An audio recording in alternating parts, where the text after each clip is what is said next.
The distance between insanity and genius is measured only by success.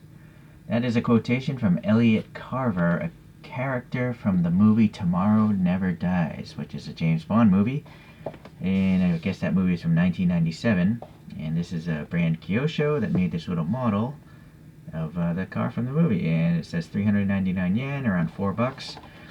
And this thing is from, I forget, I've looked at this box so many times, but I always forget, 2006. So it's a pretty old model. If you want to pause there, you can see what else is in this collection. One day I'll get all of them. But you'll notice it's 1/72 scale, and the reason being is these larger vehicles wouldn't fit on this standard Kyosho base, so they shrank the scale down, which is unfortunate for most collectors, including myself. Okay, so it came attached to this base. It also came in a blister pack. I took that all out, though. Alright, let's see. One of the lamer Bond vehicles, I would have to say. This one's got some rockets coming out of the sunroof there. But you will notice the license plate here does match that Kyosho did, so that's good. The rear bumper, I guess, in the movie came out and dropped some mines or like tire puncturing things. I don't really remember it from that movie, to be honest with you, but okay, well, that's the back view. Let's see what else here. So this is the 3rd generation BMW 7 Series, called the E38 generation, which is out between 1993 and 2001. Besides the rockets and the caltrop dispensers, I guess it had tear gas emitters. And I think that's all this thing had. So, again, it didn't fly or have an ejector seat, so not the greatest Bond car. Alright, so look at this model here. We have, it's a metallic, I don't know if it's silver. It looks darker than silver to me, but alright. Maybe like a gunmetal. You can clearly see this paint rash going on in a lot of spots here. Again, this model's from 2006, and Kyoshos are not really expensive models, so I don't think they're meant to last. Just a warning for you. They look nice, but longevity-wise, it's like a 50-50 chance of it looking nice or having a paint rash, from my experience. Okay, but they do have these nicely molded wheels, and they pass air between the spokes. No brake system though, but you can see the 5 lug nut details in the center cap, so that's kind of neat. Pretty decent panel gap tightness there, as well as door handles. Flush door handles, that is. And then they painted on the rubber molding here that's going through the middle of the car. Looks pretty nice. It's got casted in mirrors, which obviously are not as realistic because there should be air right here. But again, it's not an expensive model. The printing here seems okay. It looks like a BMW logo. And then the front end, you got the plastic lenses here, although not much detail, there's no like molded in light bucket or anything like that. Just the little plastic rod that goes into the casting. But they did actually mold in the striations, those little prisms in there. And then the grille is a separate plastic piece with a chrome ring.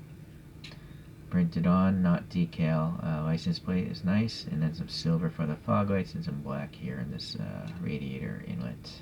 No paint up here, just a texture. Raised and painted black wiper blades in the molding. And then you can see a little bit of red in those little rockets up there. So, alright. There's some silver as well on the door trim, and then black as well. On the back, we got more black for the windows. It's just a black plastic interior there. The BMW logo looks good again. The 750IL, you can read it. The license plate's good, and then you can see a little color separation here. That's supposed to be white, orange and red. I think the orange is painted on top of the top surface there. I think you can actually see some texture on the back side there as well. Alright, so it's press fit together. Sadly, it doesn't actually say the scale. It would have been nice to say 172. And then the tire treads look really nice. Pretty decent tread for something so small, and they don't look like they're truck tires from the side, so that's good. Yeah, you can see some molded details hopefully in that interior. Yeah, okay. So that's it. Let me just show off a few more castings here from the collection. Let's see here. Hold on. Focus. There we go. I actually put these back on the stands because, you know, these fiddly bits here, like these skis on this Aston, you know, I don't want them to break off. So, well, nothing's really going to break off of this Vanquish. I don't know, just keeping it consistent in my display cabinet. Alright, so these are all 172 scales, you know, but for something smaller than 164, and for something that only costs $4 when they were new, I think they have a lot of details. Alright, let's compare it to just some 164s. Kyosho's more popular for. Here is a Z8.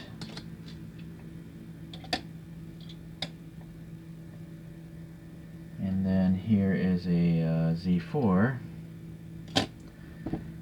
So naturally, that's when scale makes a big difference, you know, because the 7 series is huge compared to a Z4, but then the scale's throwing it all off. Naturally, you know all this if you're been around scale models, but you know, there's always new people coming in to watch YouTube videos. So, all right, I guess that's it. No need to see these anymore since they're a different scale. All right, well, you know, given time, I'll try to get some more of these 007 cars, and then whenever I finish the collection, there'll be a video on all that. But these things, unless you pay a lot of money, you know, which I'm not willing to do, they're pretty hard to, you know, just buy because they're so old.